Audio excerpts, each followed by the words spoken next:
Welcome, dear listeners, to yet another captivating mystery. Today's feature presentation is A Murder in Marrakesh. Chapter 1. Arrival at the Red City.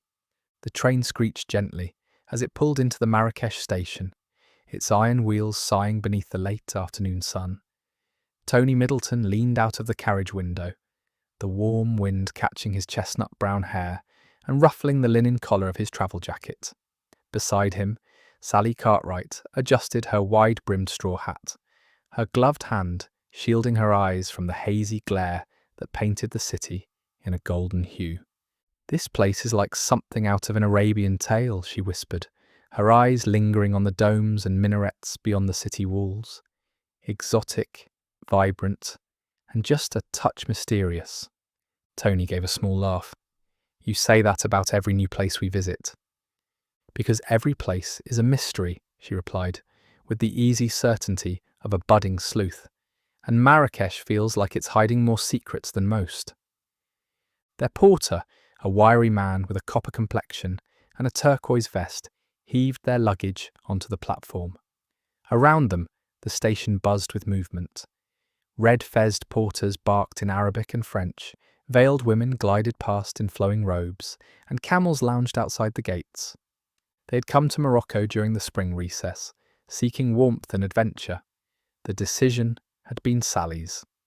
A professor of North African history had captivated her attention that term, and she had read about the ancient Berber dynasties and the lost tombs buried beneath the dunes. Tony, ever the loyal friend and secret admirer, had simply agreed. Their accommodation, the Riad al-Yasmin, was a restored palace tucked deep within the Medina, accessible only by a narrow alleyway, shaded by date palms. The Riad's courtyard, lush with orange trees and jasmine vines, greeted them with cool shade and the gentle trickle of a mosaic-tiled fountain. A man in his late 20s approached with a warm smile and impeccable English. "Welcome to Al Yasmin," he said, with a bow. "I am Tariq, the manager. You must be Mr. Middleton and Miss Cartwright. Your rooms are ready, and dinner will be served shortly in the central courtyard." Tony noticed the man's eyes were intelligent and observant, watchful perhaps. He had the bearing of someone who saw more than he said. After settling into their airy adjoining rooms, with carved cedar doors and stained glass windows that filtered the sunlight into colours on the tiled floor, Tony and Sally joined the other guests for supper. It was an eclectic group seated around the low mosaic table. There was Dr. Lucien Renault, a sharply dressed French archaeologist with a perfectly trimmed beard and a penchant for dramatic hand gestures. Clara Munro, a stylish British travel writer with cat-like eyes and a cigarette always half dangling from her fingers. Herr Gustav Vogel, a pale and rotund German trader who spoke rarely but sipped his wine noisily. And finally, Mrs. Miriam Ashby, an elegant American widow in her 40s, who wore jet-black mourning silk despite the heat, and had a voice like crushed velvet. Dinner consisted of lamb tagine with apricots, couscous, and mint tea served in ornate silver pots. Conversation was lively at first, centering around the bazaars, the desert wind, and the unusual scorpions found just outside the city. But then the subject turned. "It is said," Dr. Renault began, his voice rich with theatrical flair, "that the ancient Berber kings were buried with their treasures in tombs beneath the Atlas foothills. And one of these tombs, recently uncovered near Ouarzazate, may hold secrets the world is not ready for." Clara raised an eyebrow. "You make it sound like something out of a penny dreadful, Doctor." Herr Vogel cleared his throat. "There are always consequences when one disturbs the old graves." Tony leaned closer, intrigued. "Do you believe in curses, Herr Vogel?" "I believe in greed," the man replied flatly. Mrs. Ashby chuckled, the sound brittle and dry. "In my experience, gentlemen scholars fight more fiercely over bones and pots than emperors over thrones." Renault's smile tightened. "Some relics are worth more than gold." There was a silence then, a charged, uneasy moment when no one seemed sure what had just passed between the words. Tariq appeared at that instant to serve dessert, almond pastries, and orange blossom water. Conversation resumed, but the air was different, lighter on the surface yet tinged with something unspoken. Later, as Tony and Sally stood on the rooftop terrace, under a violet sky studded with stars, they watched the glow of the Medina stretch into the night. The call to prayer echoed faintly from a nearby minaret, casting a haunting rhythm into the warm air. "What do you think that was about?" Sally asked softly. Tony folded his arms. "I'm not sure, but it felt like more than dinner conversation." Sally nodded. "There's tension here. Did you notice Dr. Renault's fingers shaking slightly when Vogel mentioned consequences?" Tony glanced at her. "I did, and Clara Monroe hasn't stopped glancing at her watch since dessert." They stood quietly for a moment longer. "We came for a holiday," Tony finally said, "but I have a feeling, Sally," she finished his thought, "that something's about to happen." And as they descended into the candlelit halls of the riad, a warm desert breeze stirred the jasmine blossoms, and somewhere not far off, a dog howled in the night. Chapter 2. The Man Who Vanished at Noon. The following morning broke with a dazzling sun climbing over the rust-coloured rooftops of the Marrakesh Medina. Tony awoke to the sound of distant bells and the scent of warm bread mingled with orange blossom. His room, awash with golden light filtered through stained glass windows, looked almost like a watercolour painting brought to life. Sally was already waiting in the courtyard below, seated beside the fountain and making notes in a small leather-bound journal. She wore a pale blue muslin blouse and a confident expression that matched her ever-curious mind. "You missed the best flatbread I've had in my life," she said, without looking up. "And Tariq served coffee strong enough to wake the dead." Tony smirked. "Charming start to the morning." He settled beside her just as Tariq arrived with 2 cups of mint tea. "You're joining the group tour to the Sardian tombs and beyond, yes?" he asked politely. "We will be departing shortly after breakfast." They nodded. The riad had arranged a private day trip for its guests, an excursion to the outskirts of the city, including a visit to a crumbling kasbah and a small archaeological dig rumoured to lie beyond a date orchard. By 10 o'clock, a pair of covered wagons rattled out of the narrow alleys and onto the dusty road leading east. The air smelled of sun-baked earth, dried herbs, and saddle leather. The passengers were the same group from dinner the previous evening. Dr. Renault sat up front, unusually silent.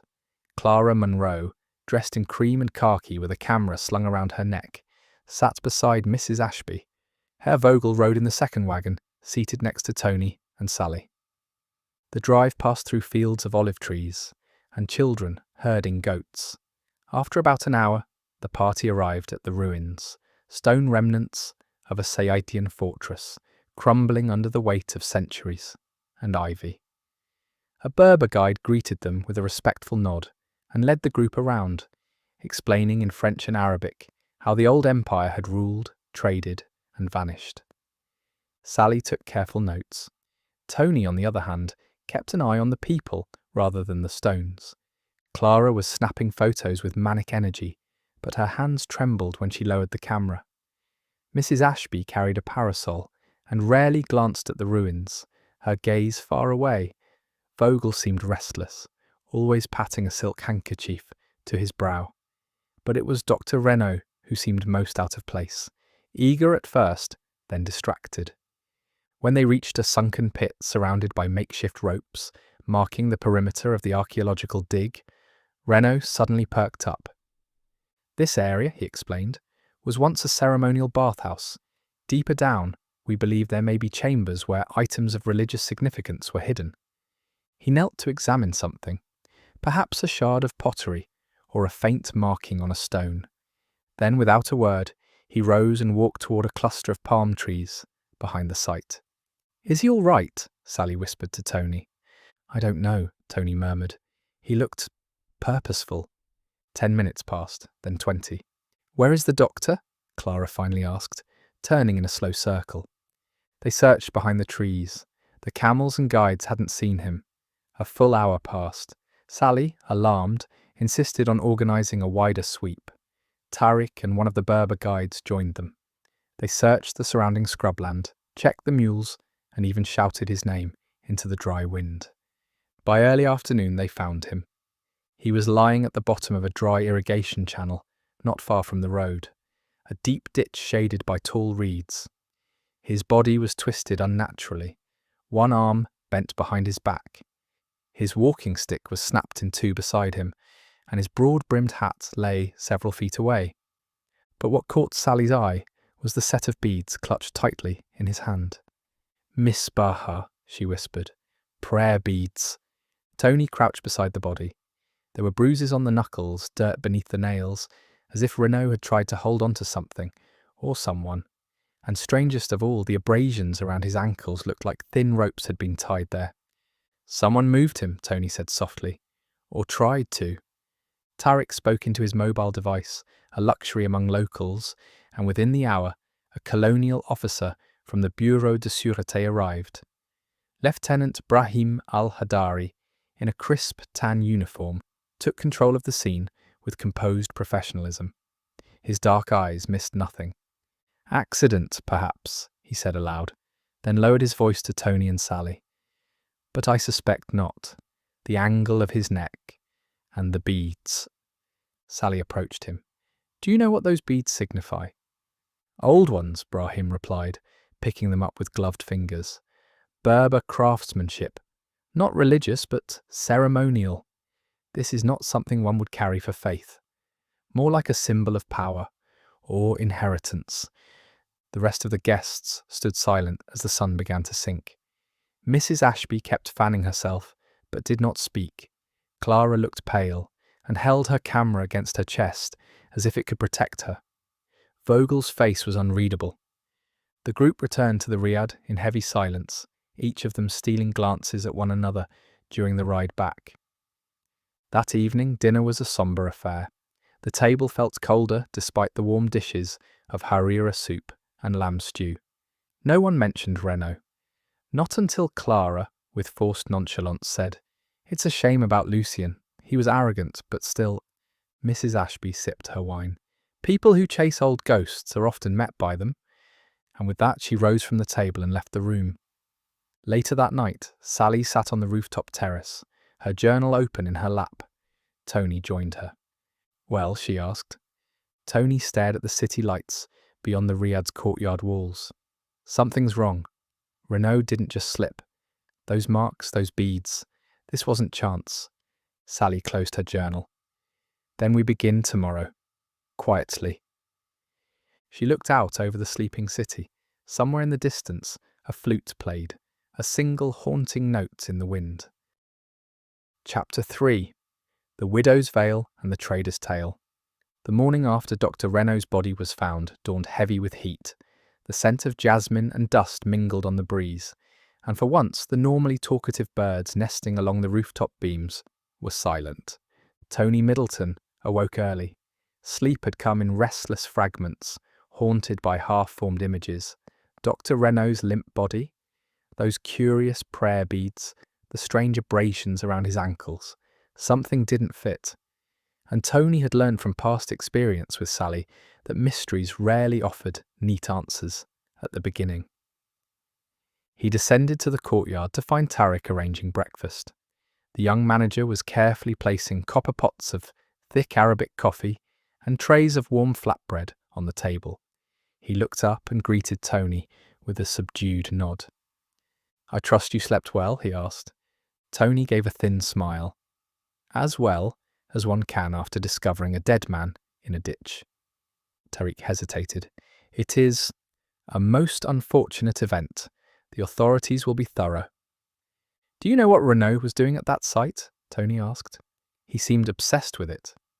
Tariq adjusted a tray, then lowered his voice. "He visited those ruins weeks before he brought your group. Alone, and often. He claimed he was after historical records, but I believe he was looking for something more." "More?" Tariq leaned closer. "There are stories, among the Berbers, of a burial chamber beneath the ruins, hidden beneath an old irrigation tunnel, a place sealed not just to protect the dead, but to protect the living. Before Tony could press further, a voice interrupted from behind. "Such superstitions are charming, aren't they?" It was Mrs. Miriam Ashby, her face veiled in a fine black netting, her gloved hands clasped loosely at her waist. Despite the heat, she wore a full-sleeved morning dress and moved with cool composure. Tony offered a polite nod. "Good morning, Mrs. Ashby." She smiled thinly. "You'll excuse me for speaking plainly, Mr. Middleton, but I find this amateur sleuthing of yours rather provincial." Tony raised an eyebrow. "We're not sleuthing, just curious." She reached for the coffee pot and poured herself a cup with graceful economy. Curiosity can be a dangerous indulgence in a land that remembers its past too well. Tony was about to respond when Sally appeared, her notebook tucked under her arm. "Good morning," she said cheerfully. "I see the company's already gathered." Mrs. Ashby gave her an inscrutable glance. "Indeed, perhaps you'd care to join me later for tea in the courtyard. I imagine a clever young lady like you must be full of theories." Sally gave a warm but cautious smile. "I'd be delighted." After breakfast, the guests scattered. Clara Monroe claimed she needed to visit the post office and left in a hurry. Vogel retreated to the shaded sitting room with a glass of fig liqueur and a copy of the Frankfurter Zeitung. Tony and Sally regrouped in the rooftop lounge. "She wants to talk," Sally said of Mrs. Ashby, "but I'm not sure if it's to share something or test us." Tony nodded. "And Tarek told me Renault had been visiting the ruins long before we arrived. He thinks Renault was after something more than archaeology." "Do we know what that something more might be?" Tony hesitated. "He mentioned a burial chamber, one sealed off for protection, and oddly, that the prayer beads weren't religious, more symbolic, almost tribal." Sally chewed the end of her pencil. "I'd like to know what Clara's up to. She seems unusually jumpy. And Vogel, he's hiding something too. I saw him burn a letter this morning in the fireplace in the lounge." Tony's eyes narrowed. "Did you see what it said?" "No, just that it was written on thick parchment. Old. The kind people don't use for friendly letters." Later that afternoon, Sally joined Mrs. Ashby for tea beneath the orange trees. The older woman reclined with feline elegance on a cushioned bench, the sunlight turning her black veil slightly translucent. Her features were more visible now, sharply defined, attractive in a severe sort of way, but her eyes betrayed a hint of past pain. "I was married to a mining surveyor," she began, without prompting. "In Algeria. He died 8 years ago. Sand fever, they said." Sally sipped her tea. "I'm sorry." "I'm not," Mrs. Ashby said with a tight smile. "He was a cruel man, and a fool, always chasing treasure, always gambling with other people's fortunes." Sally studied her. "Did you know Dr. Renault?" "I knew of him." She stirred her tea absently. "He was part of a group of men, explorers, adventurers, opportunists, who were once involved in an expedition along the old caravan routes. My husband worked with them. It ended badly. There was talk of something they found, and something they left behind." "A tomb?" Mrs. Ashby gave a bitter chuckle. "Perhaps, or perhaps just greed and betrayal wrapped in sand and time." Sally set her cup down. "And now Renault is dead." Mrs. Ashby turned her gaze to the centre of the courtyard, where a single jasmine petal floated in the fountain. "Renault made enemies. One doesn't always survive old sins." At that moment, Tarek approached quietly and handed Sally a folded note. "From Herr Vogel," he said. "He wishes to speak with you both, privately." Sally and Tony found the German trader in the shaded lounge, a glass of mint tea untouched before him. "I will say this only once," Vogel said in his thick accent. "You two are clever, and I believe in such times cleverness may be dangerous." Tony leaned forward. "Then why speak to us?" Vogel hesitated, then produced an object wrapped in a silk handkerchief. He unwrapped it slowly, revealing a carved wooden amulet, shaped like a sun with curved talons. "This was found in Renault's room 2 days before his death. He gave it to me, said he was being watched, that he no longer trusted his colleagues." Why you? Sally asked. Because I helped him once, Vogel said. Years ago. I brokered a sale for a find he made, but he was foolish. Thought he could make more. Others grew angry. Tony examined the amulet. What does it mean? Vogel exhaled. It is Berber, symbol of the guardians of the fifth path. An old legend. They say there are 5 paths to knowledge, and the 5th leads to death if taken without reverence. Do you think Renault found something dangerous? Sally asked. I think, Vogel said quietly, he found something others wanted to stay buried. He pushed the amulet toward them. Keep it, but do not speak of this to the others. There are eyes, even in silence. That night, Tony and Sally stood again on the rooftop, watching the Medina lights flicker like dying stars. Everyone's hiding something, Sally whispered, and I don't think Renault's death was the last we'll see. Below them, the riad courtyard was quiet, save for the gentle splash of the fountain. Somewhere, not far off, a distant flute played again, faint and solitary, its mournful tune drifting like smoke into the night. Chapter 4. Secrets Behind the Courtyard. Morning came with a strange stillness. The courtyard of Riad al-Yasmin lay dappled in gold and shadow, its orange trees heavy with fruit, and its mosaic tiles still wet from their daily rinse. Tony stirred the last of his honeyed yogurt absent-mindedly, his thoughts miles away. Across from him, Sally set down her fork with precision and leaned forward. Tony, she said, her voice just above a whisper, I found something. He blinked, then straightened. Go on. This morning, just after sunrise, I wandered down into the old hammam chamber beneath the riad. You remember Tariq mentioned it used to be a bathhouse? Yes, I thought it had been sealed. Partially. But one of the wooden doors in the hallway wasn't properly latched. I slipped through. Tony raised an eyebrow. You could have been caught. I was caught, she replied, by something rather interesting. She unrolled a scrap of paper from her pocket and laid it on the table. It was a sketch, a partial floor design etched in tile, a geometric star pattern set in the centre of a dry stone basin. I noticed something strange about the star pattern. It's identical to the one carved on that amulet Vogel showed us yesterday. Tony's eyes widened. Are you certain?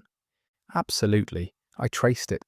There's also faint azurite dust caught between the cracks, blue mineral residue, very rare. The same powder that was on Renault's hands. Tony leaned closer. So he was in that room, maybe even shortly before his death. Sally nodded. He must have believed the chamber beneath the riad was significant, maybe part of a larger network connected to the tomb site outside the city. Tony was about to reply when they were interrupted by a sharp, startled gasp from the hallway. Clara Munro stood in the archway, her face pale, a letter clutched in one trembling hand. She looked between them, then swiftly turned and fled down the corridor. Tony and Sally exchanged a glance. Now that's worth following up on, Tony said, already rising from his chair. They found Clara pacing in the small library on the 2nd floor, her breath shallow, her silk scarf dishevelled. She started when Sally entered. Miss Munro, Sally said gently, we're not here to pry, but if something's wrong... It's not your concern, Clara snapped, then stopped herself. Her shoulders sagged. I'm sorry, I didn't sleep well. Tony nodded at the letter. You received news? Clara hesitated, then reluctantly handed it over. The paper was fine vellum, embossed with an English crest. It's from my editor, she said.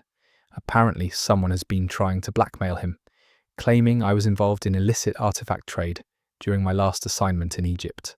It's absurd. But not entirely out of the realm of possibility, Sally said delicately. Clara glared. I took photographs. Yes, I may have paid a local digger to grant me access to a restricted chamber, but I never stole anything. Tony returned the letter. Dr. Renault? Did he know? I suspect so, Clara said bitterly. He always held it over me. Did he threaten to expose you? She looked away. Yes, a few nights ago, in fact. He said if I didn't help him decipher some symbols from a stela fragment he'd found near Ouarzazate, he'd make sure my name was buried in disgrace. Those were his words. Sally tilted her head. Did you help him? I tried, but the symbols weren't complete. He grew frustrated and stormed off. That was the night before the excursion, Tony asked. And the fragment, do you still have it? Clara hesitated, then opened her bag. Inside was a padded case. She unlatched it and revealed a thin, jagged piece of limestone inscribed with Berber glyphs. One stood out, a stylized sun disk identical to the one carved on the amulet and on the hammam floor. He was trying to trace the location of the fifth chamber, Clara said. He believed it was hidden beneath a riad somewhere in Marrakesh. He never said which one. Sally looked sharply at Tony. This riad, she said. Later that afternoon, they returned to Tariq, who had just finished giving instructions to one of the housekeepers. May we ask you something? Sally said, stepping into the shade beside him. Tariq nodded. Of course. Is there an old sealed passage beneath the riad? Something connected to the original hammam structure? Tariq hesitated, his eyes flicking from Sally to Tony.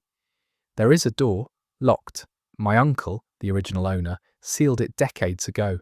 He said it led to hollow ground and forbade us from entering. Could we see it?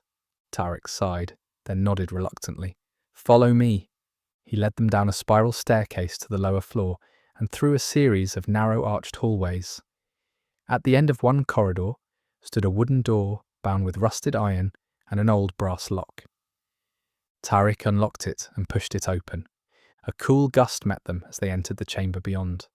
The room was octagonal, made entirely of pale stone. At the centre lay a sunken circle, an ancient cistern, now dry, and inlaid on the floor was the same geometric sun-star pattern Sally had traced earlier. But what drew Tony's attention were the walls. 5 alcoves, each identical save one.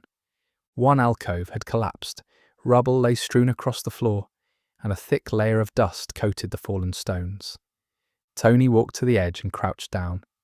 He brushed aside the dust and found a curious imprint, a partial shoe print, finer and narrower than any of the boots the male guests wore. Sally, he whispered, this was made recently. Sally joined him, frowning. Do you think Clara? No, he said. Her shoes aren't this small. This looks like a European woman's evening heel. Sally stiffened. Mrs. Ashby? They returned to the main level just as a cry rang out from the upper hallway. It was one of the housemaids. Tony and Sally rushed upstairs and followed the sound to Clara Monroe's room. She lay slumped across the writing desk, her head resting on a half-written letter. A porcelain teacup had fallen to the carpet, spilling its dark contents. Tariq appeared at the doorway. I've already sent for Lieutenant Brahim. Tony approached slowly, then sniffed the remaining tea. He recoiled. Opium, he muttered, and something else. Belladonna, I think. Sally picked up the letter. It was addressed to her editor in London. The last line read, I have reason to believe that someone among us is not who they claim to be. I will write again. Sally looked at Tony. She was murdered, to silence her. Tony stared at the lifeless woman. We're no longer looking for an artifact thief. He turned toward the window, fists clenched. We're chasing a killer. Chapter 5. Another death beneath the lanterns. Clara Monroe's body had been moved under the supervision of Lieutenant Brahim al-Haddari, who arrived with 2 constables just after sunset. He took quiet command of the scene, with the dignified calm of a man long accustomed to sudden death. Tony and Sally stood with him in the courtyard, the sounds of night filtering through the wooden mashrabia latticework. Somewhere beyond, the Medina pulsed with distant music, the notes off-key and ghostly. She was poisoned, Brahim said flatly. The scent in the tea leaves no doubt. Opium laced with belladonna. A bitter combination, but masked easily with mint and sugar. Sally folded her arms. She had no reason to take her own life. Brahim nodded. I agree. Miss Monroe was about to reveal something. Tony added. She left us a warning in her letter. Someone among us isn't who they claim to be. Brahim sighed, glancing up at the night sky. That's a broad net.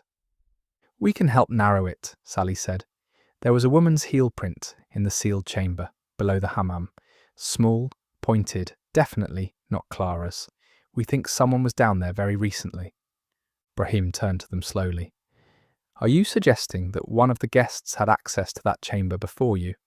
Yes, said Tony, and they've been in the riad longer than they pretended. Brahim's eyes narrowed. Very well, let's test that theory. The three of them met the remaining guests in the lantern-lit dining room. Mrs. Ashby sat alone at the head of the table, her mourning gown more severe than ever, her veil drawn low. Her fingers, gloved as always, were tightly interlaced. Herr Vogel nursed a brandy and barely looked up. Tariq, standing nearby, observed all of them with the caution of a man hosting a storm. Brahim began without ceremony. Miss Munro is dead, he announced. Poisoned. The circumstances suggest murder. There was a collective intake of breath, but only Mrs. Ashby spoke. Dear God, she whispered. Not Clara. She was about to write something important, Brahim continued. Her final sentence claimed that someone among you is not who they say they are. Vogel set his glass down with a sharp clink. I have told you already. I am a businessman, nothing more. Indeed, Brahim said, eyes fixed on him. Yet we have not seen you conduct any business. No shipments, no meetings, just waiting. Vogel's face twitched. I came to Marrakesh to speak with Dr. Renault about an old arrangement he owed me. But he is dead. And now this woman is dead too. I want no more of this. And what arrangement was that? Sally asked gently. Vogel turned toward her with a shadow in his gaze. He sold me a map, years ago. A sketch of a network of underground chambers believed to predate even the Cedians. He said the map was drawn from memory. He'd glimpsed the interior of a forbidden chamber once during a Berber expedition. But he needed money. I gave it to him. He never delivered more than promises after that. Tony leaned forward. Did Clara have a copy? I doubt it, Vogel growled. He wouldn't even let me keep it. He memorized the layout and burned the original. Mrs. Ashby finally spoke, her voice low. And now he's dead. Convenient. Brahim turned to her. And you, madam? You were once married to a man who travelled those same caravan routes. Did you ever visit this region before? She paused too long. Briefly. You told Miss Cartwright your husband died of sand fever, but I checked the British colonial records today. Edward Ashby died in 1895, yes, but not of illness. He was found strangled in a ravine near Tagunite. 2 French explorers, Renault and another unnamed associate, reported discovering his body during a failed expedition. Sally's eyes widened. You lied about how he died, Tony said softly. Mrs. Ashby's gloved hand tightened. Because I never wanted his name associated with that expedition. He was betrayed. He had discovered something, a relic, a chamber, something ancient. He sent word to Renault, asking for help recovering it. Renault came, but not to help. Tony's voice hardened. So you came to Marrakesh under false pretenses, using your married name, mourning a man killed by your dinner companion? Not mourning, she hissed, her mask cracking. I came for justice. Brahim took a step closer. Where were you this afternoon, between 3 and 4? In my room, she said sharply. Alone. And the shoes you wore last night? Sally asked. Your evening heels, where are they? Mrs. Ashby faltered. They were ruined, she said quickly. The rain 2 nights ago. I discarded them. It hasn't rained in Marrakesh in a week, Tariq said quietly. There was silence. Brahim's tone was grave. We will search your belongings. You are not to leave the riad. Mrs. Ashby rose, her voice suddenly cool again. I've done nothing wrong. But her composure had cracked. Tony saw it clearly. The way her fingers trembled, the way she avoided their eyes. Later that night, as the riad fell into an uneasy quiet, Tony and Sally returned to the chamber beneath the hammam. They brought a lantern and studied the central tile again. Sally knelt, brushing the edges of the mosaic. This star pattern, she murmured. 5 paths. Tony crouched beside her. You think they lead somewhere? Maybe. Or maybe they each mark a hidden chamber, one for each symbol. She pointed to a faint groove in the wall beside one alcove. This one seems more worn, like something was moved against it repeatedly. Tony pressed on the tile beside it. With a soft click, a section of stone gave way and revealed a narrow descending tunnel carved into the rock. They exchanged a look. Without a word, they fetched rope and a lantern, then climbed down together. The air was thick and cold. The tunnel curved sharply, then opened into a chamber shaped like a keyhole.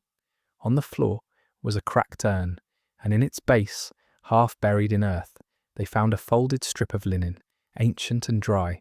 Upon it was stitched a sunstar symbol and a sequence of Berber numbers. Sally whispered, "Coordinates?" Tony studied them. "Or an inventory, items once buried here."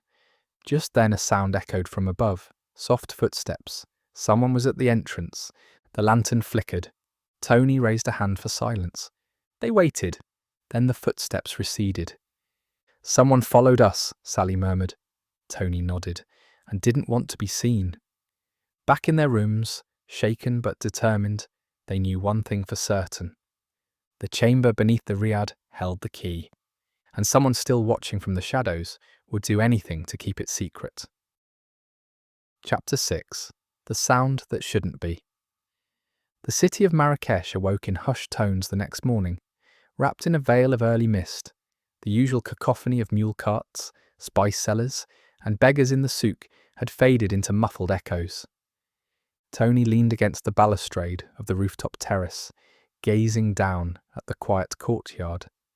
He sipped his coffee absently. His mind was replaying the events of the past 24 hours, like a gramophone stuck on an ominous refrain. Renault's body in the ditch, Clara's death by poison, the amulet, the chamber below the hammam, and the sound. The footsteps in the tunnel had not been imagined. Someone had followed them. Someone who knew what lay beneath the riad and feared what Tony and Sally might uncover. Sally appeared beside him, her auburn hair pinned up, her notebook under one arm. "I had a thought last night," she said, without preamble. "Do you remember the old man who gave the tour at the ruins outside the city?" Tony nodded. "The one with the cane and the glass eye?" "Yes, he said something odd. He mentioned that Berber tombs were sometimes sealed with silence charms. Not magic, of course, more like acoustics, resonant chambers designed to muffle sound or amplify it unnaturally. Last night in that tunnel, I heard something strange. A vibration. A low hum." Tony looked at her sharply. "Like a note?" She nodded. "A musical pitch, almost inaudible. Do you think the underground chamber was designed that way?" "Possibly. And if so, sound might be the key, not just to finding the chamber, but to understanding what happened." An hour later, they returned to the chamber beneath the hammam with a pitch pipe Tony had found in one of the rooms in the riad. They stood at the centre of the stone room, and Tony blew a soft note, C sharp, nothing. He tried another, F, still nothing. Then Sally whispered, "Try G minor." Tony hesitated, then blew the corresponding note. A deep vibration trembled faintly through the soles of their feet, and then very softly came a sound, a haunting, echoing melody, as though a flute were playing somewhere behind the walls. 3 mournful notes. Sally looked at Tony, eyes wide. "It's a resonance chamber," she said. "Renault must have discovered it too. The notes trigger a kind of echo, maybe from air tunnels or old pipes behind the wall." "But who else would know?" Tony asked. "Who else could access this?" "Whoever's been following us." Tony scanned the walls again. The alcove with the worn groove, where they'd found the tunnel, now revealed another faint line, almost imperceptible, curved like a crescent. He pressed against it. The panel gave a soft click. A second hidden door creaked open into a smaller chamber, this one dry and empty, but for a wooden crate at the far end. They approached it cautiously. Inside lay a bundle of old scrolls wrapped in oilskin, a handful of ceramic fragments, and, at the very bottom, a long, thin flute made of blackened wood. Sally picked it up carefully. "It's Berber," she said, "carved with tribal markings. This is the instrument that produces the sound. Renault must have hidden it here, or perhaps someone else did after." Tony crouched beside the crate. A corner of oilskin had been freshly torn. There were fingerprints in the dust. Someone had rifled through the contents recently. "Someone is looking for something," he said, "and they think it's in here." Sally's voice dropped to a whisper. "Or they've already taken it, and we've only found what they left behind." Back in the courtyard, they sat with Lieutenant Brahim and Tariq under the shade of the orange trees. Brahim examined the flute and listened as Tony described the sound chamber and the musical trigger. "This is unlike any tomb I've encountered," Brahim admitted, "but it fits the pattern. In Berber lore, knowledge was often protected by sound, echoes, chants, windpipes. The fifth path, as they called it, was a metaphor, or so we thought." "And the deaths?" Sally asked quietly. Brahim's face hardened. "I believe someone came to Marrakesh looking for whatever lies behind that chamber. Renault must have been close, too close. Clara Munro discovered something and was silenced. That leaves—" "Mrs. Ashby," Tony finished. Brahim nodded.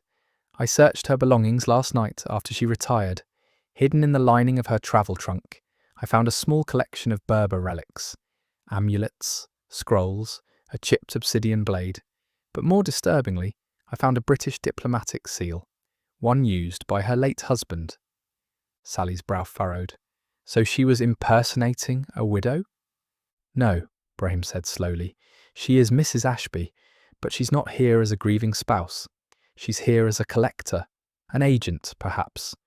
Someone tasked with recovering lost antiquities, or covering up their existence." Tony's voice was low. "And she killed Renault when he refused to hand over the flute." "Perhaps," Brahim said.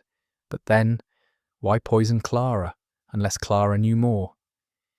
That night, after dinner, a lantern-lit gathering was held in the riad's central salon. The guests were down to 3, Tony, Sally, and Herr Vogel. Mrs. Ashby claimed illness and remained in her room. As the tea was served, Vogel looked more subdued than usual. He reached into his coat and produced a folded piece of paper. "I did not tell you the whole truth," he said to them. "Renault gave me something before he died, a final fragment from the stele. I didn't understand it until this morning." He placed the fragment on the table. It was a rough translation. "The path of 5 ends where silence begins. He who walks with sound shall open the breath of kings." "A riddle?" Tony murmured. "A clue," Sally added. "The breath of kings, an air tunnel perhaps, a vault. And the path of 5, 5 alcoves, 5 notes." Suddenly a sound cut through the conversation. A melody, faint but clear. 3 flute notes, exactly like the ones they'd heard below the hammam. But this time, they were coming from the courtyard. Tony was on his feet instantly, as was Sally. They rushed to the stone walkway that encircled the fountain. No one was there. The melody had stopped. Only the rippling water remained. Then Sally spotted it. Something white and crumpled lying beside the jasmine bush. She picked it up. It was a glove, Mrs. Ashby's glove, and inside it, a smear of something dark.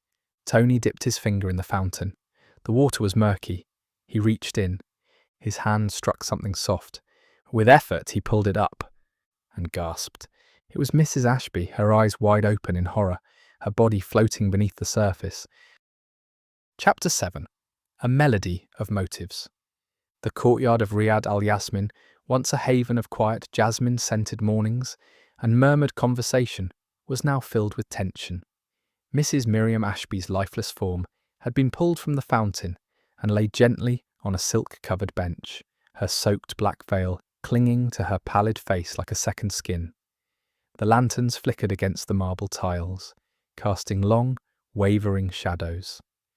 Lieutenant Brahim stood over the body, his jaw set. There are no signs of struggle, no injuries, but this was no suicide.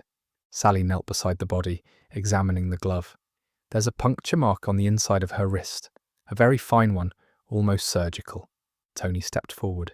Injected, something fast-acting, perhaps paralytic. She would have lost motor function before she could call for help. And someone used the flute to lure her here, Brahim added. Played just enough notes to draw her down. They knew we'd follow the sound and find her like this. Sally's voice was quiet. The killer wanted to silence her and frame her at the same time. She became too much of a liability. Tony frowned. Then she wasn't the mastermind? No, said Brahim. She was one of the seekers, a rival, but not the hand behind these deaths. They turned back toward the lounge, where Herr Vogel still sat, unmoved. He looked up as they approached, eyes clear and watchful behind his round spectacles. You found her? He asked, his voice toneless. She's dead, Brahim confirmed. Vogel simply nodded, then took a sip of his tea. Then it is over. Tony narrowed his eyes. Is it? Or were you simply waiting for her to die before making your next move? Vogel shrugged. I have no more moves, Mr. Middleton. All of this, Renault's madness, Ashby's obsession, it was their burden. I wanted only the map. Knowledge, not relics, not gold. Sally leaned against the carved wooden pillar. 3 people are dead, all connected to a network of secrets, false identities, and an underground chamber filled with ancient riddles. And yet here you sit, sipping tea like a man who's read the final page before the rest of us. Vogel looked up sharply then, the air of detachment slipping for the briefest moment. You're clever, Miss Cartwright, but not clever enough. And just as Sally opened her mouth to reply, a new voice entered the conversation. Tariq. He stepped from the archway, arms folded, expression unreadable. There is something I must confess, he said. Tony turned, surprised. What is it? Tariq glanced at Brahim, then spoke, slow and measured. The chamber beneath the riad, it was not sealed by accident. My uncle once warned me that it held more than stones and stories. He said it held obligations. When Renault came 2 years ago, he offered money for access. I refused. But later he returned, drunk, aggressive. He broke in. He disturbed things that were never meant to be touched. Sally frowned. And you told no one? I was ashamed, Tariq said. Then last month Mrs. Ashby arrived. I recognized her name. I realized others were now chasing what Renault had awakened. And so you watched, Brahim said softly. Tariq met his eyes. Yes, and I warned no one. That was my error. But I did not kill. Brahim gave a short nod. Then who did? Tony stepped toward Vogel again. The amulet, the stele, the flute. Renault passed them all through your hands at some point. Vogel gave a slow smile. And yet he ended up dead. Because you arranged it, Sally said. You had the most to gain. Renault wanted to sell relics to the highest bidder. Clara had photographic evidence that could have exposed you all. Ashby would never have shared the glory. And when she turned on you... You killed her, Brahim finished. But Vogel only chuckled. Number I didn't kill Renault. Nor Clara, nor Ashby. He rose then slowly, deliberately. You've looked too far outward, he said, turning to Sally, when you should have looked closer to home. What do you mean? She asked. And then he pointed, not at Tony or Brahim, but at Tariq. The young manager froze. Ashby was lured by you here, wasn't she? Vogel said, voice turning sharp. But she wasn't alone in her plan. You helped her. You let Renault find the chamber. You watched him die. Tariq's face turned cold. You know nothing. I know that you've been one step ahead, Vogel said. You guided them to the ruins. You knew when Clara was alone. You followed Tony and Sally into the tunnel. And you played the flute. You lured Ashby to the fountain. Brahim stepped forward. Is this true? Tariq looked down. My mother was betrayed by foreign men who came here chasing myths and left bodies in their wake. Renault was the first. Clara learned too much. Ashby, she made promises, but she lied. In the end, they were all the same. And so you became their executioner, Brahim said, voice low. Tariq nodded once. They died as they lived, digging into the graves of others. There was a long silence. Finally, Brahim spoke. You'll come with me now. Tariq made no attempt to resist. He only turned to Tony and Sally and said, Be careful what you choose to uncover. Some secrets deserve to stay buried. And with that, he was led away. 1 week later. Tony and Sally sat at a cafe in the market square, the air rich with the scent of cardamom and leather. Do you think he regrets it? Sally asked quietly. Tony sipped his mint tea. I think he believed in what he did. That's the frightening part. Sally stared at the sunlit square. I feel sorry for him, but also for Mrs. Ashby, for Clara, even Renault. Tony nodded. Everyone came looking for something: glory, justice, redemption. Instead, they found death. And we found a mystery that led not to treasure, Sally said, but to grief. Tony smiled faintly. Well, at least it was never dull.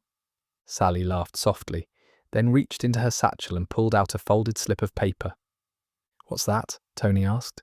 It's from the final Steely fragment. There was one symbol we never translated.